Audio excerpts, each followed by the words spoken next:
స్తోత్రములు తండ్రి, పరిశుద్ధ తండ్రి, నీకు స్తోత్రములు తండ్రి. నీ యొక్క ప్రభా మహోన్నతమైన నామానికి, పరిశుద్ధమైన నామానికి ప్రభా స్తుతి స్తోత్రములు చెల్లిస్తున్నాం. ప్రభా యొక్క సమయంలో నా తండ్రి, నీ యొక్క వాక్యాన్ని నా తండ్రి మేమందరం కూడా వినటానికి ప్రభా సిద్ధపడి ప్రభా ఈ సన్నిధిలో ప్రభా మేమందరం కూడా ప్రభా చేరి వచ్చిన విధానం బట్టి నీకు స్తోత్రములు. నీ యొక్క వాక్యం ద్వారా ప్రభా మా అందరితో మాట్లాడమడుగుచున్నాను. నీ యొక్క వాక్యము తండ్రి అయా ప్రభ మా అందరికీ నా తండ్రి ప్రభు యేసయ్యా ప్రభు సంపూర్ణంగా ప్రభు మా అందరికీ కూడా అందించండి. నీ యొక్క వాక్యము చేత నా తండ్రి మమ్మల్ని అందరూ కూడా తృప్తిపరచం అడుగుచున్నాను. నీ యొక్క వాక్యము బలమైనది, నీ యొక్క వాక్యము శ్రేష్టమైనది నా తండ్రి. జుంటె తేనె దారాల కంటే నా తండ్రి నీ యొక్క వాక్యం ఎంతో అమూల్యమైనది తండ్రి, విలువైనది ప్రభా. నీకు వందనములు ప్రభు. యొక్క మధ్యాహ్న సమయంలో తండ్రి నీ యొక్క దాసుడిగా ప్రభు నన్ను నీ యొక్క సిలువ చాటును మరుగుపరుచుకోండి ప్రభా తండ్రి. నీ యొక్క ఆత్మస్వరాన్ని మా అందరికి కూడా వినిపింపచేయమని మా ప్రభును రక్షకుడునైనా యేసు అతి పరిశుద్ధమైన నామంలో ప్రార్థించి వేడుకొనిచున్నాము తండ్రి, ఆమేన్. అందరికి కూడా ప్రభువును రక్షకుడైన యేసుక్రీస్తు పరిశుద్ధమైన నామంలో అందరికి కూడా వందనాలండి. ఈ యొక్క మధ్యాహ్న సమయంలో కొద్ది నిమిషాలు మనము వాక్యాన్ని ధ్యానించుకుందాం. అపోస్తలుడైన పౌలు కొరింథీయులకు రాసిన మొదటి పత్రిక 11వ అధ్యాయము 1వ వచనము. నేను క్రీస్తును పోలి నడుచుకొనుచున్న ప్రకారము మీరును నన్ను పోలి నడుచుకొనుడి. దేవునికి స్తోత్రం. అపోస్తలుడైన పౌలు ఒక పోలికను మనకి తెలియపరుస్తున్నాడు.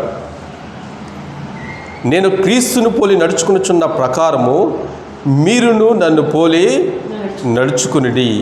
దేవునికి స్తోత్రం. అపోస్తలుడైన పౌలు క్రీస్తును పోలి నడుచుకునిచున్నాడు. దేవుని యొక్క సేవకుడిగా, పరిచారకుడిగా, అపోస్తలుడిగా, సువార్తికుడిగా, ఆయన యందు మంచి నమ్మకమైన పనివాడిగా పౌలు తన పరిచర్యను కొనసాగించాడు. అందును బట్టి దేవునికి స్తోత్రం. ఆయన పోలిక ఏంటంటే, మొదటిగా ఆయన పోలిక క్రీస్తుకు వ్యతిరేకమైన పోలిక కలిగిన వ్యక్తి. క్రీస్తును దూషించిన వ్యక్తి, దేవుని యొక్క బిడ్డలందరినీ కూడా శిక్షించిన వ్యక్తి. దేవుని యొక్క మహాకృపను వల్ల యేసుక్రీస్తు వారు ఆయన్ని దర్శించినప్పుడు, ఆయనతో మాట్లాడినప్పుడు ఆయన తన పోలికను మొత్తము కూడా, తన పాత స్వభావాన్ని మొత్తాన్ని కూడా విడిచిపెట్టాడు. తన జీవితము ఎలాగైతే ప్రారంభించాడో ఆ భయంకరమైన జీవితాన్ని యేసుక్రీస్తులోకి వచ్చిన తర్వాత ఆ పాత జీవితాన్ని అంతా కూడా విడిచిపెట్టాడు. తన పోలికనంతా కూడా మార్చుకున్నాడు. ఎటువంటి రీతిగా అంటే, తన పోలిక చొప్పును కాదు కానీ ఇక నేను క్రీస్తు పోలిక చొప్పున నేను నడుచుకొనిచున్నాను అన్నాడు. దేవునికి స్తోత్రం. ఇటువరకు పౌలు మనలాగా క్రీస్తు సైనికుడు కాదు, సౌలుగా ఉన్నప్పుడు దేవుని బిడ్డలందరికీ కూడా వ్యతిరేకంగా ఉన్నాడు. దేవుని బిడ్డలతో ఎప్పుడు కూడా వేర్చేవాడేవాడు, వాదించేవాడు, వాళ్ళు దూషించేవాడు, వాళ్ళు హింసించేవాడు. క్రైస్తవులకు ఎప్పుడు కూడా హాని చేసేటివాడు సౌలు. తర్వాత దేవుని యొక్క బిడ్డగా మార్చబడిన తర్వాత, తన పేరు మార్చబడిన తర్వాత, పౌలుగా మార్చబడిన తర్వాత క్రీస్తును పోలి నడుచుకొనిచున్నాడు. ఎప్పుడైతే దమస్కు ప్రాంతంలో యేసుక్రీస్తు వారు తనతో మాట్లాడాడో అప్పటి నుండి తన పోలికంతా కూడా, తన జీవిత ప్రవక్త అంతా కూడా మార్చుకున్నాడు. యేసే నిజమైన దేవుడు, యేసే నిజమైన రక్షకుడు, ఆయనే ప్రజలందరూ కూడా రక్షణ అయి ఉన్నాడని తెలుసుకున్నాడు సంపూర్తిగా. ఆయన నిజదేవుడని తెలుసుకున్నాడు. అప్పుడే తన పోలిక, పాత స్వభావాన్ని అంతా కూడా విడిచిపెట్టాడండి. ఇప్పుడు కొరింథీలోనున్న దేవుని యొక్క సంఘాన్ని ఉద్దేశించి మాట్లాడుతున్నాడు. ప్రియ సంఘస్థులారా, నేను క్రీస్తుని పోలి నడుచుకునిచున్న ప్రకారము సంఘస్థులైన మీరందరూ కూడా నన్ను పోలి నడుచుకుని నేను మాట్లాడుతున్నాడు. అసలు పూర్వ దినాల్లో పౌలు ఎలా ఉన్నాడు అనేది మనం ఒక లేఖనాన్ని మనము ధ్యానించుకుందాం. అపోస్తలుడైన పౌలు తిమోతికి రాసిన మొదటి పత్రిక 1వ అధ్యాయము 12వ వచనం. పూర్వము దూషకుడను హింసకుడను హానికరుడునైన నన్ను తన పరిచర్యకు నియమించి నమ్మకమైన వానిగా ఎంచినందుకు నన్ను బలపరిచిన మన ప్రభువైన యేసుక్రీస్తుకు కృతజ్ఞతుడై ఉన్నాను. తెలియకే అవిశ్వాసం వల్ల చేసితిని గనుక కనికరించబడి తిని. హల్లెలూయా. ఏమండి, ఇటువరకు చేసిన ప్రతి ఒక్కటి కూడా తెలియక చేసే నేను, కానీ నేను యేసుక్రీస్తు మహాకృపను బట్టి కనికరింపబడ్డాను. అంటే కనికరము, దేవుని యొక్క కనికరము తెలియక చేశాడు కాబట్టి ఒప్పుకున్నాడు కాబట్టి కనికరించబడ్డాడు. దేవుని దగ్గర అందరూ కూడా, ప్రతి ఒక్కళ్ళు కూడా సమానులేనండి. దరిద్రులని లేరు, బేదలని లేరు, ధనవంతులని లేరు, ఎవరు కూడా లేరండి. దేవుని దృష్టికి అందరూ కూడా ఒకటే, మనుషులందరూ ఒకటే. వాళ్ళందరూ కూడా ఎప్పుడైతే తెలియక చేశాను ప్రభువా నన్ను క్షమించని దీనంగా దేవుని యొక్క సన్నిధిలో దేవుని యొక్క పాదాలు పట్టుకుని అడుగుతారో వాళ్ళందరూ కూడా కనికరించబడతారు. దేవునికి స్తోత్రం. పౌలు అదే నేర్పుతున్నాడు. ఏంటి ఆ పోలిక అంటే, నేను తెలియక ఇటువరకు చేశాను, నేను హింసకుడను, హానికరుడను, భయంకరమైన వాడిని, దోషకుడను, ఇవన్నీ కొన్ని తెలియక చేశాను. కానీ యేసుక్రీస్తు మహాకృపని వల్ల నేను కనికరించబడ్డాను, నేను క్షమించబడ్డాను నేను అని మాట్లాడుతున్నాడు. పౌలు పోలికలో మొదటి ఏదేంటంటే పాత స్వభావాన్ని విడిచిపెట్టాడు, క్రీస్తునందు నూతన స్వభావాన్ని ధరించుకున్నాడండి. ప్రియమైన దేవుని వారలారా, దేవుడు మనతో కూడా మాట్లాడుతున్నాడు. పాత స్వభావాన్ని మనం విడిచిపెట్టాలి. మనము తెలియక చేసిన, క్రీస్తులోకి ఇంకా రాకమునుపు మనము చేసిన ప్రతి ఒక్కటి కూడా మనము విడిచిపెట్టాలి. పౌలు కూడా అదే విడిచిపెట్టాడండి. ఆయన పూర్వ దినంలో ఎట్లా ఉన్నాడో ఇక్కడ మాట్లాడాడు. అన్నిటిని కూడా విడిచిపెట్టాడు. ఎందుకంటే నేను క్రీస్తు వాడను, క్రీస్తు నాలో నేను కనపరుచుకుంటున్నాను అని మాట్లాడుతున్నాడు. క్రీస్తుని కనపరుచుకోవాలంటే పాత స్వభావాన్ని, మన జీవితాన్ని అంతా కూడా పాత జీవితాన్ని విడిచిపెట్టాలి. క్రీస్తులో నూతన జీవితాన్ని, నవీన జీవితాన్ని, అంటే క్రొత్త జీవితాన్ని ప్రారంభించాలని దేవుడు మనకు తెలియజేస్తున్నాడు. మనం రక్షించబడ్డాం తర్వాత అదే పాత జీవితంలో కొనసాగించబడుతున్నామంటే మనలో క్రీస్తుని మనము కనపరుచుకోలేం. మనం ఎప్పుడైతే రక్షించబడి ఉన్నామో అప్పటి నుండి మన జీవితము మనది కాదు, మనకి ఈ మార్పునిచ్చిన క్రీస్తుదే, దేవునిదేనండి. అది పూర్వ పరిస్థితులకి మళ్ళీ మనం జ్ఞాపకం తెచ్చుకోకూడదు. పూర్వం నా బ్రతుకు అలాగ ఉంది, నా జీవితం అలా ఉంది, నేను దేవునికి వ్యతిరేకంగా నేను జీవించాను, అది ఎన్నటికీ కూడా జ్ఞాపకం తెచ్చుకోకూడదు. కనికరించబడిన తర్వాత, అన్నిటిని కూడా దేవుడు క్షమించిన తర్వాత మనము మరలా క్రీస్తులో నూతన జీవితాన్ని మనం ప్రారంభించాలి. అందుకనే యోహాను కూడా అదే అంటాడు కదా, మారు మనసుకు ఏంటంటే బాప్తిస్మ ఇస్తున్నాడు, మనసు మార్చటానికి. అంటే నీ మనసు మారాలి, దాని కొరకు క్రీస్తులోనికి నువ్వు బాప్తిస్మ తీసుకోవాలి. మనసు మారకుండా మనము దేవుని కార్యాలు మనం ఏది కూడా మనం రుచి చూడలేమండి. దేవుడు మనతో కూడా మాట్లాడలేడు. దేవుని వాక్యము మనకు వినపడుతున్నప్పుడు కూడా మన మనసు మారలేదనుకోండి, ఆ యొక్క వాక్యానికి మనం విధేయత చూపించలేము, ఆ వాక్యాన్ని మనం గ్రహించలేము. మనం దాన్ని ఎప్పుడైతే మనసు మార్చుకుంటావో, కనికరించబడతావో, దేవుని యొక్క కనికరము, దేవుని యొక్క కటాక్షం నీ మీదకి వచ్చినప్పుడు నువ్వు అంతా కూడా దేవుని యొక్క స్వభావాన్ని, ఆ లక్షణాన్ని పోలి నువ్వు నడుచుకుంటావు. ఇక్కడ అదే మాట్లాడుతున్నాడు పౌలు. నేను ఎట్లా ఉన్నాడంట, తన పరిచర్యకు నియమించి నమ్మకమైన వానిగా ఎంచినందుకు. చూడండి, యేసుక్రీస్తు వారు పౌలుతో మాట్లాడిన తర్వాత తన జీవిత శైలిని మొత్తం కూడా, పాత జీవితాన్ని అంతా కూడా స్వస్థ చెప్పి, అన్నిటిని కూడా విడిచిపెట్టి నన్ను క్రీస్తు తన పరిచర్యకు పిలిచాడు. యేసు తన పరిచర్యకు నన్ను నమ్మకమైన వానిగా నన్ను ఎంచుకున్నాడని చెప్పి ప్రతి ఒక్కటిని విడిచిపెట్టాడు. ఇప్పుడు సంఘంలో మనం అందరం కూడా చేర్చబడ్డామండి. కానీ సంఘంలో అయితే మనం చేర్చబడ్డాం, కానీ చాలా మట్టుకు మనము అక్కడ పౌలుగా మార్చబడిన తర్వాత అన్నిటినీ కూడా విడిచిపెట్టాడు. కానీ మనము కూడా మన జీవితంలో అన్నిటిని కూడా విడిచిపెట్టాలి. ఎందుకంటే మనకి దేవుడు నమ్మకమైన వారిగా మనల్ని ఏర్పరచుకున్నాడు. ఎందుకంటే మనం ఎక్కడో బ్రతికే వాళ్ళం, మనం అజ్ఞానంలో బ్రతికే వాళ్ళం, లోకంలో బ్రతికే వాళ్ళం, పాపంలో బ్రతికే వాళ్ళం, మనకిష్టానుసారమైనగా మనం జీవితాన్ని జీవించేటి వాళ్ళం. కానీ ప్రభు నమ్మదగిన వాడు కాబట్టి నమ్మకమైన వారిగా మనల్ని ఎంచుకున్నాడండి. అందుకని మనం ఎక్కడ ఉన్నా కానీ ఆదివారము ఆయన సన్నిధిలో మనం గడుపుతున్నాం, శుక్రవారం ఆయన సన్నిధిలో మనం గడుపుతాం, రకరకాల సందర్భాల్లో కూడా మనం ఆయన సన్నిధిలో మనం గడుపుతూ ఉంటాం. ప్రతిరోజు ఇంట్లో కూడా మోకరిల్లి ప్రార్థన చేస్తాం, ఆయన సన్నిధిలో మనం గడుపుతాం. అంటే మనం ఎక్కడో మనం నశించిపోయేటి వారము యేసయ్య మనల్ని నమ్మకమైన వారిగా పిలుచుకున్నాడు, ఎంచుకున్నాడు. నువ్వు ఇక లోక సంబంధమైన వ్యక్తివి కాదు, కానీ నువ్వు నా సొంత కుమారుడిగా నువ్వు ఉన్నావు, కుమార్తెగా ఉన్నావని ఆయన మనల్ని ఎంచుకున్నాడండి. ఒక్కసారి క్రీస్తుకు అంటే దేవునికి మన మీద నమ్మకం కుదిరినప్పుడు ఆ నమ్మకాన్ని మనం వమ్ము చేయకూడదు. ఆయన నమ్మకమైన వాడు, మనం కూడా నమ్మకమైన వారిగా మనం ఉండాలండి. పౌలు కూడా తన పోలికని చెబుతున్నాడు ఇక్కడ. నేను క్రీస్తుని పోలి నేను నడుచుకుని ప్రకారము మీరు నన్ను పోలి నడుచుకోండి. ఏంటి ఆ పోలిక అంటే నేను నమ్మకమైన వారిగా నేను ఉన్నానని మాట్లాడుతున్నాడు. నా పాత జీవితాన్ని విడిచిపెట్టి నా అలవాట్లన్నీ కూడా, నా పద్ధతులన్నీ కూడా నేను విడిచిపెట్టాను. ఇప్పుడు నేను నమ్మకస్తుడిగా నేను మారిపోయాను. యేసయ్య నమ్మకస్తుడిగా నన్ను ఎంచుకున్నాడని మాట్లాడుతున్నాడు. మనము నమ్మకంగా పనిచేయాలండి. నమ్మకంగా దేవుని ఎదుట మనం కనపరుచుకోవాలి.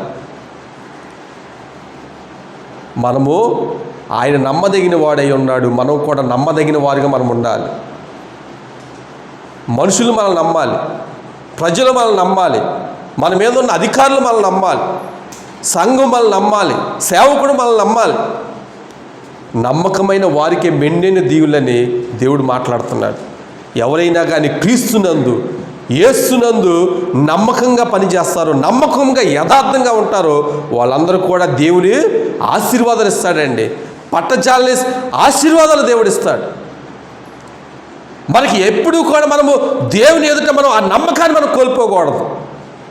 అందుకనే దేవుడు మాట్లాడతాడు, మోషే నా ఇల్లంతట్లో కూడా నమ్మకస్తుడు. దేవునికి స్తోత్రం. దేవుడు కూడా నా జీవితాన్ని కూడా చూసినప్పుడు పలానా కుమార్తె నమ్మకస్తురాలు, పలానా కుమారుడు నమ్మకస్తుడు, పలానా వ్యక్తులు నమ్మకస్తులు అని మాట్లాడతాడు దేవుడు. ఏమండి, ఇల్లంతట్లో దేవుడిచ్చిన ప్రతి ఒక్క పనిని కూడా నమ్మకంగా ఉన్నాడండి. తనకిచ్చిన పరిచర్య అంతా కూడా నమ్మకంగా చేశాడు. ఎక్కడ కూడా తన స్వప్రయోజనానికి ఎక్కడ కూడా వాడుకోలేదు, తన స్వలాభం కోసం ఎక్కడ కూడా మోషే వాడుకోలేదండి. ప్రజల కొరకే నిలబడ్డాడు. క్రీస్తు ఎలాగైతే ప్రజలందరి కొరకు చనిపోయాడు, మోషే కూడా అటువంటి రీతిగానే ప్రజలందరి కొరకు కూడా తన ప్రాణాన్ని పణంగా పెట్టాడు. అంటే క్రీస్తుని పోలి మోషే ఎట్లా ఆనాడు నడుచుకున్నాడు, ఈనాడు కూడా పౌలు కూడా క్రీస్తుని పోలి నడుచుకుంటున్నాడు. ఏమంటే క్రైస్తులుగా మనము తీర్చిదిద్దినప్పుడు, క్రైస్తులుగా మనం ఎదుగుచున్నప్పుడు మనలో ఇక ఎటువంటి స్వభావం మనం కనపరచకూడదు. బహుశా ఎటువంటి స్వభావం మనలో ఉన్నప్పటికీ కూడా మనం క్రీస్తుని కనపరచలేము. మనం ఆయన పోలికను మనలో ఎవరు చూడలేరు. మొదటిగా ఆ పాత స్వభావాన్ని మనం విడిచినప్పుడే, ఆ పాత జీవితాన్ని మనం విడిచినప్పుడే క్రీస్తు మనలో మనం కనపరుచుకుంటాం, దేవుని మనం కనపరుచుకుంటామండి. అటువంటి ధన్యత దేవుడు అందరికీ ఇచ్చాడు, మనందరికి కూడా ఇచ్చాడు. అదే పౌలు మాట్లాడుతున్నాడు, నేను నమ్మకమైన వానిగా క్రీస్తు పరిచర్య కొరకు ఎన్నిక చేయబడ్డాను.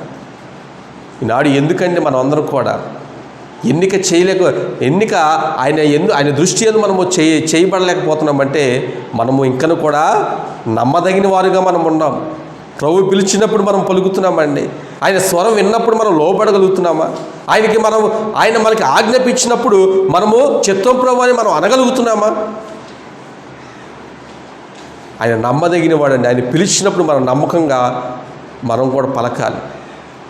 ఆదాముతో మాట్లాడినప్పుడు ఎక్కడున్నాడు ఆదాము? చెట్లు మధ్యలోకి వెళ్ళిపోయాడు, కనపడకుండా. ఇగో దేవుడికి నేను కనపడకుండా వెళ్ళిపోయాడండి. ఏంటంటే కారణం ఏంటంటే నమ్మకాన్ని కోల్పోయాడు. ఇదిగో అన్ని ఫలాలు నీకు ఇచ్చాను, ఈ ఫలం మాత్రం నువ్వు తినొద్దన్నాడు. నమ్మకాన్ని నిలబెట్టుకోలేకపోయాడండి. నమ్మకం నిలబెట్టుకోలేని ప్రజలందరూ కూడా, ప్రతి ఒక్క పురుషుడు కానీ స్త్రీ కానీ వాళ్ళందరూ కూడా దేవునిని విడిచి దూరంగా దాక్కుంటారు. వాళ్ళందరూ కూడా కారణం ఏంటంటే పాపం చేశారు, దేవునికి అయిష్టమైన పని చేశారు, దేవునికి ఏదైతే వ్యర్థంగా కనపడుతుందో ఆ పని చేశారండి. దేవుడు పిలిచినప్పుడు ఎందుకు నువ్వు దాక్కున్నావంటే కారణం ఏంటంటే దేవునికి ఇష్టం లేని పని నువ్వు చేసావు. నమ్మకం నువ్వు కోల్పోయావు దేవుని దృష్టి అందు. ఆదామని పిలిచినప్పుడు నేను ఉన్నాను తండ్రి అని అనగలిగాడా? అనలేదు. కారణం ఏంటంటే నమ్మకాన్ని కోల్పోయాడు. దేవుడు అనుకున్నాడు, అయ్యో నా కుమారుడు అన్నీ ఇచ్చాను, నా యొక్క మాట ఇదొక చిన్న మాటే కదా, చేవంత మాటే కదా, నిలబెట్టుకుంటాడు అనుకున్నాడు దేవుడు. కానీ దేవుడు స్వతంత్రాన్ని ఇచ్చాడు ఆదాముకి. ఆదామా నీకు అన్నీ ఇచ్చాను, సమృద్ధిని ఇచ్చాను, మంచి వాతావరణాన్ని ఇచ్చాను, మంచి తోట నీకు ఇచ్చాను, నేను మంచి భార్య నీకు ఇచ్చాను, మంచి సంతోషాన్ని నీకు ఇచ్చాను. ఆదాముకి ఇచ్చిన ధన్యత బహుశా ఈ భూమి మీద ఇంకెవరికి ఇవ్వలేదండి దేవుడు. మొదటిగా జంతువులన్నిటి కూడా మాదే మొదటగా పేరు పెట్టిన వ్యక్తి ఆయన. దేవుడు ఆదాము యొద్దకు అన్నిటిని పిలిపించాడు. ఆదామా దీనికి ఏం పేరు పెడతావు? ఏ పేరు పెడితే అదే దానికి నేను ఆ పేరే స్థిరపరుస్తానన్నాడు. ప్రతి జంతువు కూడా ఆదాము పేరు పెట్టాడు. అన్నిటిని కూడా నువ్వు లోపరుచుకో, అన్నీ కూడా నేను నీకు ఇచ్చి ఉన్నాను అని చెప్పినప్పుడు దేవుడు ఆదాము ఆ ఒక్క చిన్న కారణము తినొద్దన్న పన్ను తిన్నాడు, పాపంలో పడిపోయాడు, దేవునికి దూరంగా వెళ్ళిపోయి దాక్కున్నాడండి. కారణం ఏంటంటే ఇక్కడ పౌలు నమ్మకమైన వాడిగా ఎంచబడ్డాడు, అక్కడ ఆదాము అపనమ్మకమైన వ్యక్తిగా ఎంచబడ్డాడు. దేవునికి స్తోత్రం. ఈరోజు దేవుడు మాట్లాడుతున్నాడు, ఆనాడు ఆదాము చేసిన తప్పే పదే పదే మీరు చేయొద్దు, నా నుండి మీరు దూరం అయిపోవద్దు మీరు. ఎందుకంటే దేవుని యొక్క స్వరం విన్నప్పుడే, దేవుని యొక్క వాక్యం మీరు ధ్యానించినప్పుడే దేవునికి ఇంకా కూడా మీరు దగ్గరగా రావాలి. దేవునికి ఇంకా దగ్గరగా రావడానికి మనం ప్రయత్నం చేయాలి. ఏమండి, ఎగ్జాంపుల్గా మనం అప్పు తీసుకున్నాం, ఒక వ్యక్తి దగ్గర అప్పు తీసుకున్నామండి, ఒక 1000 రూపాయలు. అది మనము తిరిగి చెల్లిస్తే మనము ఆయన ఎదుటే మనము దర్జాగా ఆయన ఎదుటే మనం వెళ్ళిపోతాం దర్జాగా.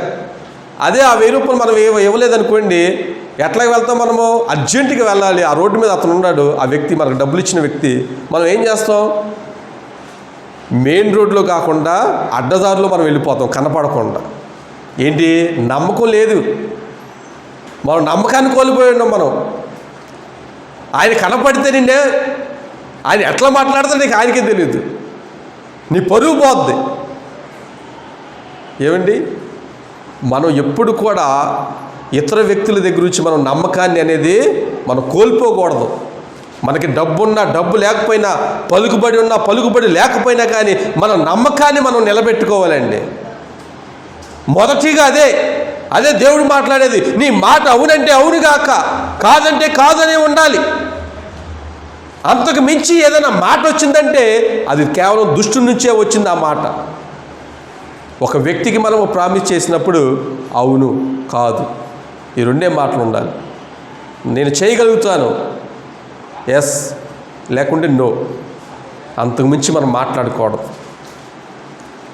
పౌలు కూడా తన పోలికను మొదటిగా మనం చెబుతున్నాడు. ఏం పోలిక అంటే, పాత జీవితాన్ని నేను విడిచిపెట్టాను, క్రీస్తు నన్ను నమ్మకమైన వాడిగా ఎంచుకున్నాడు తన పరిచర్యకు. ఈ యొక్క సువార్త భారాన్ని అందించడానికి, ఈ సత్య సువార్తను బోధించడానికి నన్ను ఒక నమ్మకమైన వాడిగా ఎంచుకున్నాడండి. ధైర్యంగా చెప్పగలుగుతున్నాడు పౌలు తిమోతితో, తిమోతి నన్ను దేవుడు పిలుచుకున్నాడయ్యా, నన్ను నమ్మకమైన వాడిగా ఎంచుకున్నాడయ్యా, అదే నాకు గొప్ప భాగ్యము. ఈ రోజులు దేవుడు అదే మాట్లాడుతున్నాడు. నిన్ను నన్ను కూడా పిలుస్తున్నాడు, నిన్ను నన్ను కూడా దేవుడు పరీక్షిస్తున్నాడు. నిత్యము కూడా మనం నమ్మకమైన వారిగా మనం మార్చబడాలని దేవుడు చూస్తున్నాడు. తన పోలికలోనికి మనం మార్చబడాలండి. మనము నమ్మకత్వాన్ని మనము దేవుని ఎదుట మనం కనపరుచుకోవాలి. అటువంటి బిడ్డలుగా మనం ఉండాలి. 12 మంది శిష్యుల్లో ఒక శిష్యుడు నమ్మకాన్ని కోల్పోయాడు. ఆయన పేరు ఇస్కరియోతు యోధా ఇస్కరియోతు ఆయనతోటే పాటే ఉన్నాడు. కానీ ఏం చేశాడంటే ధనం అనే ఆశ కలిగింది ఆయనకి. ధనాన్ని సంపాదించాలి, వెండి నాణాన్ని సంపాదించుకోవాలి. ఎందుకు నాకు ఈ నీతి, ఈ సువార్త నాకు ఎందుకని అన్నిటిని కూడా పక్కకు తొలగించుకున్నాడు. ధనాన్ని మోహించాడు, ధనాన్ని ఆశపడ్డాడు. చివరికి ఆ ధనమే తన ప్రాణాన్ని తీసేసిందండి. ఆ ధనాన్ని విసిరికొట్టి ఆయన వెళ్ళి ఊరేసుకున్నాడు. బైబిల్ చెప్తుంది, కాలర్స్ చెప్తారు, బైబిల్ పండితులు, తన పేగులు కూడా బయటకు వచ్చేసినాయి అంట ఇస్కరియోతు యోధాకి. అంత భయంకరమైన మరణాన్ని పొందాడు. కారణం ఏంటంటే నమ్మకాన్ని పోగొట్టుకున్నాడండి యోధా ఇస్కరియోతు. దేవుడి మాటలు సజీవమైనది, బలమైనదండి. ఆయన మనతో మాట్లాడుతున్నప్పుడే ఆయన మాటకు మనం చెవి యొగ్గాలి. ఎందుకంటే ఈరోజు మనతో మాట్లాడుతున్న నమ్మకమైన వారిగా పౌలు ఆనాడు ఎలాగైతే నేను ఎంచుకున్నానో అందరిని కూడా నమ్మకమైన వారిగా దేవుడు ఎంచుకుంటున్నాడు. కానీ మనము నమ్మకమైన వారిగా మనం ఉండాలి. ఆయనకి సువార్త నిమిత్తం మనం పట్టబడ్డాం, మనం అంగీకరించాము. క్రీస్తు నా రక్షకుడు, నా దేవుడు అని మనం అంగీకరించాం ఆయన్ని. ఆయన తప్ప వేరొక దేవుడు లేదని మనం అంగీకరించాం. మనం ఇంకా నమ్మకమైన వారిగా మనం ఉండాలండి. మనకు అనేకమైన దేవుళ్ళు దేవతలు లేరు, మనకి అనేకమైన గ్రంథాలు మనకు లేవు. ఒకే ఒక గ్రంథమై ఉన్నది, అది పరిశుద్ధ గ్రంథమై ఉన్నది. దేవునికి స్తోత్రం. దేవుడు అదే మాట్లాడుతున్నాడు. పౌలు నమ్మకమైన వ్యక్తిగా ఉన్నాడు. నీ పరిస్థితి ఏంటి? నమ్మకమైన వ్యక్తిగా ఉండాలి. దేవునికి మాట ఇచ్చినప్పుడు, దేవునితో మాట్లాడినప్పుడు నమ్మకాన్ని కనపరుచుకోవాలి. దేవుడు నిన్ను ఎలాగ నిన్ను జీవించాలని దేవుడు నీకుతో మాట్లాడినప్పుడు, ప్రభువా నా జీవితము ఇక మీదట నీకు నమ్మకమైన వారిగా నేను జీవిస్తానయ్యా అని మనము దేవునితో ఒక మాట మనము తీర్మానం చేసుకోవాలి. దేవునికి స్తోత్రం. హల్లెలూయా. అందుకే అంటున్నాడు, నమ్మకమైన వానిగా ఎంచినందుకు నన్ను బలపరిచిన మన ప్రభువైన క్రీస్తు యేసుకు కృతజ్ఞతనై ఉన్నాను. దేవునికి స్తోత్రం. చూడండి, నమ్మకమైన వానిగా ఎంచుకున్నాడు, అందుకు దేవునికి కృతజ్ఞతుడిగా ఉన్నాడంట. ఎందుకంటే నన్ను బలపరిచాడు క్రీస్తు, అందుకు నేను ఆయనకు కృతజ్ఞతుడిగా నేను ఉన్నాను. దేవుడు మన జీవితంలో అనేకమైన కార్యాలు చేస్తూనే ఉన్నాడండి. కానీ మనము కృతజ్ఞత కోల్పోకూడదు. కృతజ్ఞత కలిగి మనం జీవించాలి. మనకి కొన్ని దేవుడు అనుమతిస్తాడు, కొన్ని అనుమతించడు. కష్టాలు కానీ, ఇబ్బందులు కానీ, సమస్యలు కానీ, బాధ, దుఃఖము, వేదన, కన్నీరు కానీ అనుమతిస్తాడు. కానీ మనం అన్నిటిని కూడా మనం ఓర్చుకొని మనము దేవుని కృతజ్ఞతలు మనం చెల్లించాలి. హాగరు ఎడారి ప్రాంతంలో నీరు లేదని తన కుమారుడు కూడా చనిపోతున్నాడని చెప్పి కన్నీరు పెట్టుకుందండి. దేవుడు చూశాడు, ఆ నీటిని దేవుడు ఇచ్చాడండి. అక్కడ నీటిని సమకూర్చాడు దేవుడు. ఎందుకంటే దేవుడికి సమస్తం కూడా తెలుసు. అన్ని విషయాల్లో కూడా, నీ బాధలో కూడా దేవునికి కృతజ్ఞతలు చెల్లించు. నీ కన్నీటిలో కూడా దేవునికి కృతజ్ఞతలు చెల్లించు. నీ భక్తి జీవితంలో కూడా దేవునికి కృతజ్ఞతాస్తుతులు చెల్లించు. కృతజ్ఞతాపూర్వకంగా దేవునికి మనం ఉండాలి. 10 మంది కుష్ఠరోగులు 10 మంది స్వస్థపరచబడ్డారు, కానీ ఒకే ఒక్కడు వచ్చాడు. ఏరయ్యా 90 అంటే అని అడిగినప్పుడు యేసుక్రీస్తు ప్రభువారు, వాళ్ళు ఎవరు లేరయ్యా, నేను ఒక్కడే వచ్చాను. వాడు సమరీయుడు, వాడు అన్నిడు వచ్చాడు. అయ్యా నీకు కృతజ్ఞతలయ్యా, నన్ను స్వస్థపరిచావయ్యా. నా అనుకున్న వాళ్ళు నన్ను ఎవరు కూడా చేరతీయలేదు, నా అనుకున్న వాళ్ళు నాకు ఎవరు సహాయం చేయలేదు, నా అనుకున్న వారు ఎవరు నన్ను ముట్టుకోలేదు, నా గాయాలు కడగలేదు, నాకు వస్త్రాన్ని ఇవ్వలేదు, నాకు ఏమీ ఇవ్వలేదు. కానీ నువ్వు నా యొద్దకు వచ్చావయ్యా, నేను అడిగిన వెంటనే నాకు స్వస్థతనిచ్చావయ్యా. నీకు కృతజ్ఞత కలిగి నేను జీవిస్తున్నానయ్యా, నీకు కృతజ్ఞతలు తెలియపరచడానికి నేను వచ్చానయ్యా నీ యొక్క సన్నిధికి అన్నాడు యేసుక్రీస్తు వారు. ఆ 9 మంది కంటే కూడా ఈ ఒక్కడు అంటే సమరయుని బట్టి దేవుడు బహుగా సంతోషించాడండి.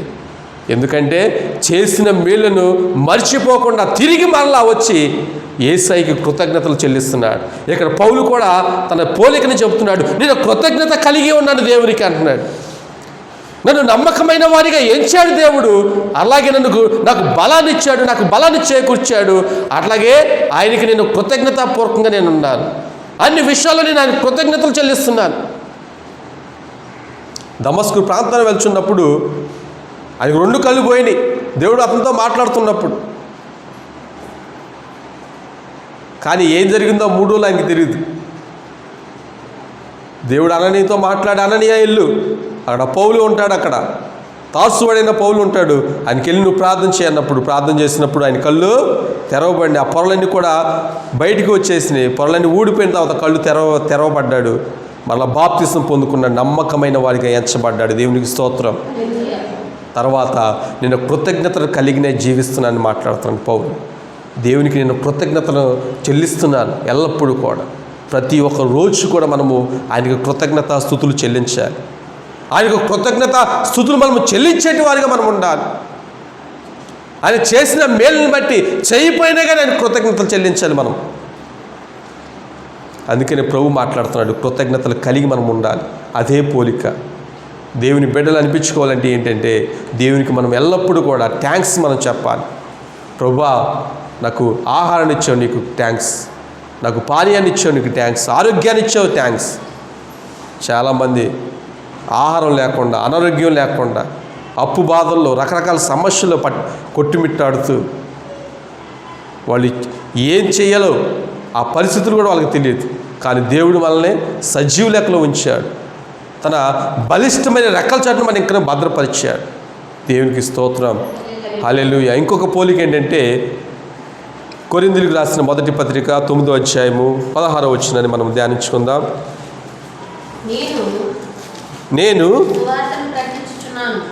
నేను సువార్తను ప్రకటించుచున్నాను, నాకు అతిశయ కారణము లేదు. సువార్తను ప్రకటించవలసిన భారము నా మీద మోపబడి ఉన్నది. చాలండి. ఏమండి, సువార్త ప్రకటించవలసిన భారము నా మీద ఉన్నదని పౌలు మాట్లాడుతున్నాడు. ఆయన పోలిక ఏంటంటే, సువార్తను ప్రకటించాలి. యేసుక్రీస్తుని గురించిన శుభవార్త అందరికీ కూడా నేను తెలియపరచాలి. ఎందుకంటే ప్రజల జీవితము వాళ్ళు జీవిస్తున్న జీవితం ఏంటో వాళ్ళకి తెలియట్లేదు. ఈ లోకంలోనే కొన్నాళ్ళే వాళ్ళు సంతోషంతో ఉంటారు. డబ్బులు ఉన్నంత వరకే వాళ్ళు సంతోషంతో ఉంటారు. వాళ్ళకి ఆస్తి ఉన్నంత వరకే వాళ్ళు ఆనందంతో సంతోషగానంతో ఉంటారు. వాళ్ళకు వయసు ఉన్నప్పుడే వాళ్ళు తమ జీవితాన్ని సుఖంగా వెళ్ళబుచ్చుకుంటారు. తర్వాత జరిగే పరిణామాలు వాళ్ళకి తెలియదు. వాళ్ళు నశించిపోతారు. నశించిపోకుండా ఉండాలంటే యేసుక్రీస్తుని గురించిన శుభవార్త వాళ్ళకి తెలియపరచాలి. అందుకే అంటున్నాడు, అయ్యో సువార్త ప్రకటించవలసిన భారము నా మీద ఉన్నది. ఆయన పోలిక ఏంటంటే, ఇంకోటి పౌలు పోలిక, సువార్త ప్రకటించవలసిన భారము కలిగిన వ్యక్తిగా ఉన్నాడండి. నమ్మకమైన వాడిగా ఎంచబడ్డాడు. కృతజ్ఞత కలిగి ఉన్నాడు. సువార్తను ప్రకటించే వ్యక్తిగా మారిపోయిన వ్యక్తి పౌలు. దేవునికి స్తోత్రం. సువార్తను ప్రకటించాలి. యేసుక్రీస్తుని గురించిన రక్షణ గురించిన సువార్తను మనం ప్రకటించాలి. ప్రకటించవలసిన భారము దేవుడు అతనికి పెట్టాడు. ఎందుకంటే నమ్మకమైన వాడిగా ఎంచబడ్డాడు. దేవుని దృష్టికి మంచివాడిగా ఉన్నాడు. మంచి పరిచారకుడిగా ఉన్నాడు. నమ్మకమైన సేవకుడిగా ఉన్నాడు. అందుకని అంటున్నాడు, అయ్యో ఎవరన్నా మనము సడన్గా ఏదన్నా మనకి శుభవార్త మనము వినకుండా ఆ మాట మనం వింటే అయ్యో అని మనం అంటాం. సడన్గా ఎవరన్నా వ్యక్తి మనము సడన్గా మన ఎదుటే ఉన్నాడు అనుకోండి, సడన్గా చనిపోయినప్పుడు అయ్యో అతను అప్పుడు చనిపోయాడా అని ఆ మాటను మనం అయ్యో అనే మాటను అట్లాగా మనము అటువంటి సందర్భాల్లో మనం వినియోగిస్తాం. ఇక్కడ పౌలు కూడా అయ్యో సువార్తను ప్రకటించవలసిన భారం నా మీద మోపబడి ఉన్నది. చూడండి, దేవుడు ఎవరైతే తన పోలికతో నడుచుకోవాలని అనుకుంటున్నారో ప్రతి ఒక్క బిడ్డలు కూడా చేయవలసిన పని ఏంటంటే సువార్త ప్రకటించవలసిన భారము అందరి మీద ఉన్నది. ఎవరి మీదంట? ఆయన పోలిక చొప్పున, క్రీస్తు పోలిక చొప్పున ఎవరైతే నడుచుకుంటున్నారో వారి మీద మాత్రమే సువార్త ప్రకటించవలసిన భారము దేవుడు వారి మీద పెట్టాడు. పౌలు కూడా అదే కదా, సువార్త ప్రకటించడం కొరకే అన్ని జనులకు దేవుడు ఆయన వెలుగుగా నియమించాడు. అన్ని జనులందరికీ కూడా వెలుగుగా నియమించాడండి. అలాగే ఇంకొక మాట మనం చదువుకుందాం. అయ్యో ఇదేనండి. అక్కడ నుంచి అయ్యో అయ్యో నేను సువార్తను ప్రకటింపక పోయిన నేను సువార్తను ప్రకటింపగా పోయిన ఎడల ఎడల నాకు శ్రమ. ఇక్కడ మాట్లాడుతున్నాడు, అయ్యో నేను సువార్తను ప్రకటింపక పోయిన ఎడల నాకు శ్రమ. ఏమండి, శ్రమ దేనికి వస్తాయండి? మనం చేసే పనులను బట్టి మనకు శ్రమలు వస్తాయి కొన్ని. కానీ ఇక్కడ పౌలు మాట్లాడుతున్నాడు, నేను సువార్తను ఎవరికైతే ప్రకటించలేదో నాకు శ్రమ వచ్చేస్తుంది. సువార్తను ప్రకటించవలసిన భారమే నా మీద ఉన్నది. ఈ యొక్క సువార్తను, ఈ శుభవార్తను అందరికీ కూడా ప్రకటించాలి. ఒకవేళ ప్రకటించకపోతే నాకు శ్రమ కలుగుతుందని ఆయన మాట్లాడుతున్నాడు. ఎందుకంటే దేవుని యందు భయభక్తులు కలిగిన వ్యక్తిగా ఎంచబడ్డాడు. దేవుడు తనకిచ్చిన ప్రత్యక్షతను మర్చిపోలేదండి. తనకిచ్చిన పనిని ఎక్కడ కూడా మర్చిపోలేదు. ఒకవేళ ఈ సువార్త నేను ప్రకటించకపోతే నాకు శ్రమ అని ఎందుకు చెప్పగలిగాడంటే, తర్వాత వచ్చే భయంకరమైన ఆయన తీర్పు దినాల్లో కావచ్చు, ఆయన తను మరలా పౌలుని అడిగినప్పుడు కావచ్చు, నేను నీకు అప్పచెప్పిన పని ఏం చేశావు అన్నప్పుడు ఆయన మౌనంగా ఉంటే, చేయమన్న పని చేయలేదండి. తర్వాత వచ్చే శ్రమ, ఇబ్బందుల నుంచి, ఆ భయంకరమైన పరిస్థితుల నుంచి తప్పించే నాదుడే ఎవరూ లేరు. అందుకని ఇక్కడ పౌలు అంటున్నాడు, ఒకవేళ నేను సువార్తను ప్రకటించకపోతే నాకు శ్రమ కలుగుతుందయ్యా. ఎందుకయ్యా పౌలు నువ్వు అలా సువార్త చెప్తున్నావు? ఎందుకయ్యా ఆహారం లేకుండా, సరిగ్గా చెప్పులు లేకుండా, సరిగ్గా వస్త్రాలు లేకుండా, ఇబ్బందులు పడుకుంటూ నడుచుకుంటూ సువార్తను ఎందుకు నువ్వు అట్లా ప్రకటిస్తున్నావు అంటే, నేను ఈ సువార్త ప్రకటించవలసిన భారం నా మీద ఉందయ్యా, దేవుడు నా మీద పెట్టాడు. ఒకవేళ ప్రకటించకపోతే నాకు శ్రమ కలుగుతుంది. రెండోది ఏంటంటే శ్రమ, సువార్త నిమిత్తము శ్రమ పడిన వ్యక్తి ఈ పౌలు. ఆయన పోలిక ఏంటంటే సువార్త ప్రకటించే వ్యక్తిగా ఉన్నాడు. ఒకవేళ ప్రకటించకపోతే శ్రమలోనే ఒక శ్రమను ఎంచుకున్నాడండి ఆయన. సువార్త ప్రకటించవలసిన భారము ఉండాలండి. ఒకవేళ ప్రకటింపకపోతే మనకి శ్రమ కలుగుతుందని మనము గుర్తుంచుకోవాలి. మనం సత్య సువార్తను మనం మోసుకొని పోవాలి. ఎందుకంటే ఇది ప్రజలందరికీ కలగబోవు శుభవర్తమానమని దేవదూత ద్వారా ఆనాడు ప్రభు అయిన యేసుక్రీస్తు వారు పలికించారు. ఈ యొక్క శుభవార్తను మనం అందరికీ కూడా చేరవేయాలి. ఈ యొక్క మంచి వార్తను అందరికీ కూడా మనం తెలియపరచాలి. అటువంటి బిడ్డలుగా దేవుడు మనల్ని మలుచుకుంటున్నాడు. సువార్తను మనము అన్ని విషయాల్లో కూడా మనము అనేకులు కూడా మనం ప్రకటించాలి, మనం ప్రకటించుకుంటూ పోవాలి. మనం అంతే. ఈనాడు కూడా సువార్త అనేకులు కూడా ప్రకటించబడుతుంది. కొందరు అంగీకరిస్తున్నారు, కొందరు వ్యతిరేకిస్తున్నారు. కానీ ఎవరైతే ప్రకటిస్తున్నారో వాళ్ళ పని వాళ్ళు చేసుకుంటూ పోతున్నారు. వాళ్ళకి ఎటువంటి ఇబ్బంది లేదు. కానీ అంగీకరించబడిన వాడు రక్షించబడతాడు, అంగీకరింపని వాడికి శిక్ష విధించబడుతుంది. అంగీకరించాలి, మనం వాక్యాన్ని అంగీకరించాలి, ఈ శుభవార్తని మనం అంగీకరించాలి. అందుకని పౌలు కూడా అన్నాడు, నేను సువార్తను ప్రకటిస్తానయ్యా, ఒకవేళ ప్రకటించకపోతే నాకు శ్రమ కలుగుతుంది. అటువంటి భారం మనలో ఉందండి. మనం ప్రకటించేటి వ్యక్తిగా మనం ఉండాలి. సువార్తను ఇతరులకు మనము అందించేటి వ్యక్తిగా మనం ఉండాలండి. దేవునికి స్తోత్రం కలుగును గాక. హల్లెలూయా. అలాగే ఇంకొక మాట మనం చదువుకుందాం. ఇది నేను ఇష్టపడి చేసిన ఎడల నాకు జీతము దొరుకును. చాలండి. ఏమండి, ప్రతి ఒక్కరికి కూడా దేవుడు జీతాన్ని ఇస్తాడు.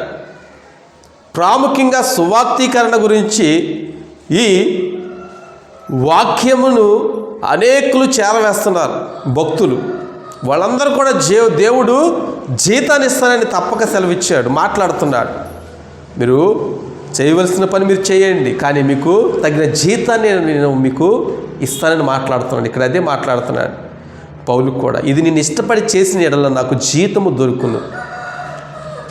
ఏమండి, మనం బైబిల్ చదువుతున్నాను, ప్రార్థన చేస్తున్నాను, ఏం వస్తుందయ్యా, నాకు శ్రమలు వస్తున్నాయ్యా, అనారోగ్యం వస్తుంది, నాకు లేమి వస్తుంది, వస్త్రహీనత వస్తుంది, ఏంటయ్యా నాకు లాభము అని మనం అనుకుంటున్నాము. కానీ ఈ వాక్యం చదువుతున్నారే, ప్రార్థన చేస్తున్నారే, ఇదే మిమ్మల్ని నిత్యత్వానికి నడిపిస్తుంది. దేవునికి స్తోత్రం. ఈ శరీరం ముందు మీరు చేస్తున్న ఈ సాధన, వాక్యము, ప్రార్థన ఇవన్నీ కూడా మిమ్మల్ని నాశనం చేయటం కాదండి, దేవుడిచ్చే నిత్య రాజ్యానికి మిమ్మల్ని వారసులుగా చేయడానికి ఇవన్నీ కూడా, ఏది కూడా ఇది వ్యర్థం కాదు ఇది. అందుకని ప్రతి ఒక్కరికి కూడా జీతం దొరుకుతుంది. అయ్యా పాస్టర్ గారు నేను బైబిల్ చదువుతున్నా, అయితే నీకు జీతం ఉందా? ఏంటి? పరలోకం. ప్రార్థన చేస్తున్నా కన్నీటితో, నీకు జీతం ఉంది, పరలోక రాజ్యంలో నీకు వారసత్వం. అదే నీ జీతం, అదే నీ శాశ్వతమైన జీవనం అదేనండి నీకు. అందుకే బైబిల్ చదివినా మీరు గుర్తుపెట్టుకోండి, నేను పరలోకాన్ని స్వతంత్రించుకోబోతున్నాను. ప్రార్థన చేస్తున్నా కానీ మీరు మర్చిపోవద్దు, నాకు దేవుడు పరలోకాన్ని ఇస్తున్నాడు. దేవునికి స్తోత్రం. మనము దేవుడిచ్చే ఆశీర్వాదాలను మనము జ్ఞాపకం తెచ్చుకుంటూ, ఆయన ఇచ్చే దీవెనలు మనము జ్ఞాపకం తెచ్చుకుంటూ, ఆయన ఇస్తానన్న జీతాన్ని మనం జ్ఞాపకం తెచ్చుకుంటూ మనం ముందుకు మనం మన జీవితాన్ని ముందుకు కొనసాగించాలి. దేవునికి స్తోత్రం. హల్లెలూయా. ఇంకొక మాట మనం చదువుకున్నాం. అదే అపోస్తలుడైన పౌలు దెస్సలోనికీయులకు రాసిన 2వ పత్రిక 3వ అధ్యాయము 7 నుంచి 10 వచనాలు చదువుకుందాం. అపోస్తలుడైన పౌలు దెస్సలోనికీయులకు రాసిన 2వ పత్రిక 3వ అధ్యాయము 7వ వచనం నుంచి చదువుకుందాం 10వ వచనం వరకు. ఎలాగూ మమ్మును పోలి నడుచుకున్న వలెను మీకే తెలియను, మీ మధ్యను అక్రమముగా నడుచుకొనలేదు. ఇక్కడ పౌలు దెస్సలోనికీలో ఉన్న సంఘాన్ని ఉద్దేశించి మాట్లాడుతున్నాడు. మీరు ఎలాగ నడుచుకున్న వలెనో మీకు తెలుసు. మేము ఎవరికి కూడా అన్యాయం చేయలేదు, అక్రమంగా నడుచుకోలేదని పౌలు మాట్లాడుతున్నాడు. ఏమండి, అక్రమముగా మేము నడుచుకోలేదని మాట్లాడుతున్నాడు. తన నడవడి ఎట్లా ఉంది? పౌలు నడవడి అక్రమముగా లేదండి. క్రమము తప్పిన వ్యక్తిగా లేడు, క్రమాన్ని పాటించే వ్యక్తిగా ఉన్నాడు. క్రీస్తు అనే పోలికలో క్రమముగా నడుచుకుంటూ తన ఆధ్యాత్మికమైన జీవితాన్ని అట్లా కొనసాగిస్తున్నాడు. ఈరోజు అదే పౌలు మనకు నేర్పిస్తున్నాడు. క్రమంగా నడుచుకోండి, క్రమాన్ని తప్పకండి. క్రమం తప్పినవాడు దేవుని మార్గాన్ని విడిచిన వాడుగా ఉంటాడు, దేవుని ఆజ్ఞను తృణీకరించిన వ్యక్తిగా ఉంటాడు. క్రమాన్ని కలిగి మనం జీవించాలి. క్రమం కలిగిన భక్తి జీవితాన్ని మనం నేర్చుకోవాలి. క్రమం లేకపోతే దేవునికి ప్రార్థించి మీరు అడగండి, ప్రభువా నేను క్రమాన్ని నేర్చుకోవాలి, క్రమాన్ని నేను ఎక్కడ తప్పిపోకూడదు. క్రమంగా ప్రార్థన చేయటం, క్రమంగా బైబిల్ ధ్యానించడం, క్రమంగా మనము ఇతరుల గురించి ప్రార్థించడం, కుటుంబాన్ని గురించి ప్రార్థించడం, దేశాన్ని గురించి ప్రార్థించడం, నాయకుల గురించి, ప్రజల గురించి, అందరి గురించి ప్రార్థించడం, అన్నీ కూడా క్రమంగా మనం నేర్చుకోవాలి. అక్రమంగా మనం ఉండకూడదు, మన స్వార్థంగా మనం జీవించకూడదండి. ఇంకో మాట, ఎవరి యొద్దను ఉచితంగా ఆహారం పుచ్చుకోలేదు, మేము మీలో ఎవరికి భారముగా ఉండకూడదని ప్రయాసముతోనూ కష్టముతోనూ రాత్రింబగళ్ళు పనిచేయచ్చు జీవనము చేసి తిమి. దేవునికి స్తోత్రం. ఇక్కడ పౌలు కూడా రాత్రింబగళ్ళు కూడా కష్టపడ్డాడు. తన కడుపుకి ఆహారం కొరకు కూడా తన చేతులు కష్టపడి అని మాట్లాడుతున్నాడు. ఎవరి యొద్ద మేము ఉచితంగా ఏది కూడా మేము పుచ్చుకోలేదు, ఎవరి యొద్ద మేము అక్రమంగా మేము నడుచుకోలేదు, ఎవరిది మేము దోచుకోలేదు, ఎవరి మీద మేము ఆధారపడిన వ్యక్తులు మేము కాదు. ఎవరు? పౌలు, సీలయు, తిమోతి అండి. వీళ్ళ ముగ్గురు కూడా అక్కడ దెస్సలోనికీలో ఉన్న సంఘంలో పరిచర్య చేసిన వ్యక్తులు. అందుకే అంటాడు మేము అని మాట్లాడుతున్నాడు. అక్కడ ఎవరున్నారు? ఆ మేము అనే వ్యక్తుల్లో ఎవరున్నారు? అక్కడ పౌలు ఉన్నాడు, సీలయ ఉన్నాడు, తిమోతి ఉన్నాడు. మేము కష్టపడ్డామండి, మేము ఒకరి మీద మేము ఆధారపడలేదు. మాకు ఆహారం కావాల్సి వచ్చినప్పుడు మా చేతుల ద్వారా మేము కష్టపడి చెమట వచ్చి మేము రాత్రి మొగలు కూడా కష్టపడి మా జీవనాన్ని మేము కొనసాగించుకున్నామండి. మాకు ఆహారం లేకపోయినా కానీ ఎవరి మీద మేము ఆధారపడలేదు. మాకు పలాంది కావాలని చెప్పి మాకు అది కావాలి ఇది కావాలని చెప్పి మేము సంఘాన్ని మీద మేము ఆధారపడలేదండి. ఈ నా చేతులు కష్టపడినాయండి, మమ్మల్ని మేము పోషించుకున్నాం, ఎవరికి మేము భారముగా ఉండకూడదని మేము అనుకున్నాం. ఎందుకంటే క్రీస్తు పోలికని మేము కనపరచుట కొరకే మేము మా జీవితాన్ని మీకు ఒక మాదిరిగా మేము చూపిస్తున్నాం. ఎవరి మీద మనం ఆధారపడకూడదు. దేవుడు మనకి మంచి యవనాన్ని ఇచ్చినప్పుడు మన జీవితాన్ని మనము కష్టపడి మనం పని చేసుకోవాలి, కష్టపడి మనము మనం పోషించుకోవాలి. పౌలు అదే నేర్పుతున్నాడు సంఘానికి, కష్టపడండి మీరు. దేవుడు మంచి ఆరోగ్యాన్ని ఇచ్చినప్పుడే, మంచి యవనాన్ని ఇచ్చినప్పుడే మనము కష్టపడి మనం పోషించుకోవాలి. రెక్కలు ఇచ్చాడు దేవుడు, మంచి బలాన్ని ఇచ్చాడు, ఆయుష్ని ఇచ్చినప్పుడే మనము కష్టపడాలి. ఇక్కడ అదే పౌలు మాట్లాడుతున్నాడు. మేము ఎవరి మీద మేము ఆధారపడలేదండి, ఏ కుటుంబం మీద మేము ఆధారపడలేదు, ఏ సంఘస్థుల మీద ఆధారపడలేదు. ఈ నా చేతులు కష్టపడి అండి. ఎలా కష్టపడి అంట? రాత్రి అనక పగలనక కష్టపడ్డాయి. ఏంటయ్యా పౌలు అని మనం మాట్లాడితే, అవునయ్యా, ఎవరి మీద మేము ఆధారపడకూడదయ్యా, ఎవరిని కూడా మేము అడగకూడదు. మేము కష్టపడి మేము సంపాదించుకున్నదని మేము తిన్నాము, అంతేగాని ఎవరిని కూడా దేహి అని మేము అడగలేదు అని మాట్లాడుతున్నాడు. కేవలం ఈ మాట ఎందుకు ఇక్కడ మాట్లాడాడంటే పౌలు, అక్కడ దెస్సలోనికల ప్రాంతంలో ఉన్న ఈ దెస్సలోనికలో ఉన్న పట్టణంలో ఈ సంఘం ఉంది చూడండి, ఈ సంఘాన్ని ఉద్దేశించి ఎందుకు మాట్లాడుతారంటే ఈ మాటలు, వాళ్ళు అప్పుడే రక్షించబడ్డారు, వాళ్ళ మీద ఏ భారము కూడా మోపకూడదని చెప్పి అప్పుడే వాళ్ళు క్రీస్తుని అంగీకరించారు. వాళ్ళు అలాగా వాళ్ళని ఇబ్బందులు పెడితే మరలా వాళ్ళ విశ్వాసం నుంచి మరలా వెనక తిరిగి వాళ్ళు వెళ్ళిపోతారని చెప్పి వాళ్ళు ఇబ్బంది పెట్టదలుచుకోలేదు పౌలు. అయ్యా, మీరు ఏది ఇవ్వక్కర్లేదు, మీరు క్రీస్తుని అంగీకరించండి చాలు, యేసుని మీరు అంగీకరించండి చాలు, సేవకుని కూడా మీరు ఏమి ఇవ్వక్కర్లేదు అని చెప్పి వాళ్ళు అప్పటికే కొత్తగా రక్షణ పొందుతున్న వాళ్ళందరికీ కూడా దేవుని యొక్క మాటలు చెబుతూ, అయ్యా మేము ఎవరికి కూడా భారంగా ఉండదలుచుకోలేదు. మా పని ఏంటంటే మేము దేవుని యొక్క వాక్యాన్ని బోధిస్తాము, మీ కొరకు ప్రార్థిస్తాము, మీ యొక్క సంఘాన్ని మేము కావలి కాస్తాం, సంఘ సేవకులుగా మీకు సేవ చేస్తాం అని పౌలు మాట్లాడాడు. అందుకని అన్నాడు, ఈ నా చేతులు రాత్రి అనక రేయనక కష్టపడి సంపాదించుకొని మా జీవనాన్ని మేము పోషించుకున్నాం, మా కడుపు మేము నింపుకున్నాం. సేవకులైన పౌలు, శీలయు, తిమోతియు ముగ్గురు కూడా కష్టపడి పనిచేశారండి. నిర్లక్ష్యం అనేది వారిలో లేదు. కష్టపడ్డారు కాబట్టి తగిన ఫలితం దేవుడు ఇచ్చాడు.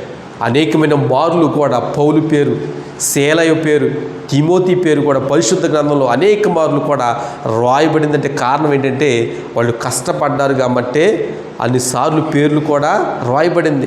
అసలు బైబిల్ గ్రంథంలో ఒక్క మారే పేరు రాయబడితే వాళ్ళు ఎంతో ధన్యులని మనం చెప్పుకుంటాం. కానీ ఇన్నిసార్లు కూడా వాళ్ళ పేర్లు రాయబడి అంటే వాళ్ళు ఇంకెంత ధన్యుల్లో మనం అర్థం చేసుకోండి. పరిశుద్ధాత్మదేవుడు వీళ్ళు నా బిడ్డలు, నా సేవకులు, వీళ్ళ పేర్లు రాయించాడండి. అట్లాగా దేవునికి స్తోత్రం కలుగును గాక. హల్లెలూయా. ఇంకొక వచనం చదువుకుందాం మనము. 9వ వచనము, మీరు మమ్మను పోలి నడుచుకున్న వల్లని మమ్మను మేము మాదిరిగా కనపరుచుకున్నట్టుకే ఇలాగూ చేసితిమి కానీ మాకు అధికారం లేదని చేయలేదు. దేవునికి స్తోత్రం. మీరందరూ కూడా సంగమా మమ్మను పోలి మీరు నడుచుకున్న వాళ్ళనే మేము ఒక మాదిరిగా మేము చేశాం అని మాట్లాడుతున్నారు. అని ఇక్కడ మాట్లాడుతున్నాడు. మాకు అధికారం లేదని చేయలేదని మాట్లాడుతున్నాడు. ఏమంటే సంఘానికి ఉపదేశిస్తున్నాడండి, బోధిస్తున్నాడండి. సమస్త అధికారం ఆయనకి ఉంది, పౌలుకి ఉంది, శీలకు, తిమోతికి ఉన్నది. ఏంటి? మేము ఉపదేశిస్తున్నాం, మీ కొరకు ప్రార్థన చేస్తున్నాం, మీ సంఘానికి మేము కాస్తున్నాము, మీ వద్ద నుంచి మేము ఏదన్నా ఆశించడానికి మాకు అధికారం ఉంది. కానీ ఆ అధికారాన్ని ఎక్కడ కూడా వాళ్ళు వినియోగించలేదండి. సంఘం మీద అధికారం ఉంది కాబట్టి అది చేసేద్దాం, ఇది చేసేద్దామంటే కాదు. ఎక్కడ ఏ అధికారాన్ని వాళ్ళు వినియోగించాలో వాళ్ళకి తెలుసండి. కేవలం ఎందుకంటే చెప్పనండి, వాళ్ళు దేవుని చేత వాళ్ళు ప్రతి ఒక్కసారి కూడా నడిపించబడుతున్నారు. దేవుని యొక్క ప్రణాళికలో వాళ్ళ జీవితాన్ని వాళ్ళు సమర్పించుకున్నారు. వాళ్ళ పోలిక చొప్పున, క్రీస్తు పోలిక చొప్పున వీళ్ళు నడుచుకునిచున్నారు. కాబట్టి అధికారం ఉన్నప్పటికీ కూడా అధికారాన్ని వాడుకోకుండా వాళ్ళని చాలా జాగ్రత్తగా ఆ సంఘాన్ని కాస్తున్నారు. అయ్యో వీళ్ళు చెదిరిపోకూడదు, వీళ్ళు రక్షించబడాలి, వీళ్ళ కొరకే కదా, అందరి కొరకే కదా యేసయ్య ప్రాణాన్ని అర్పించాడు, తన స్వరక్తాన్ని చిందించాడని చెప్పి అందరినీ కూడా రక్షిస్తున్నారు.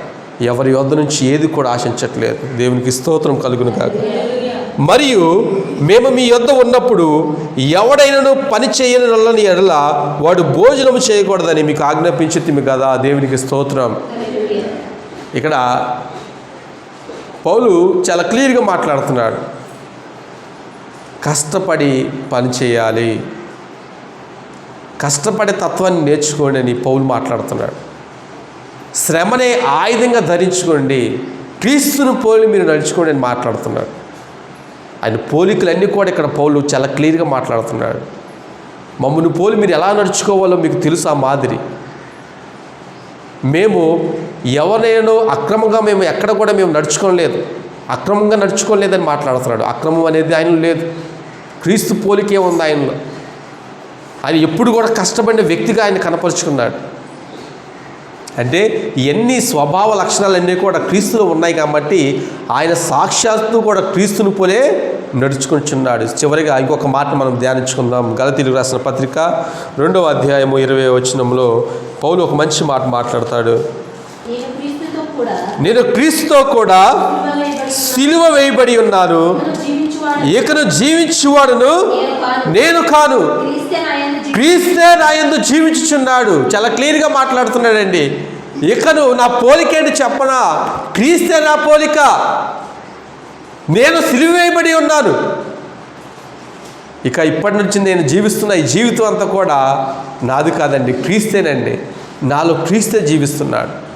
ప్రియ దేవుని సంగమా, క్రీస్తే మన జీవితంలో జీవించాలి. నీలో క్రీస్తు జీవించాలి, నాలో క్రీస్తు జీవించాలి, సంఘం అంతట్లో కూడా క్రీస్తే జీవించాలి.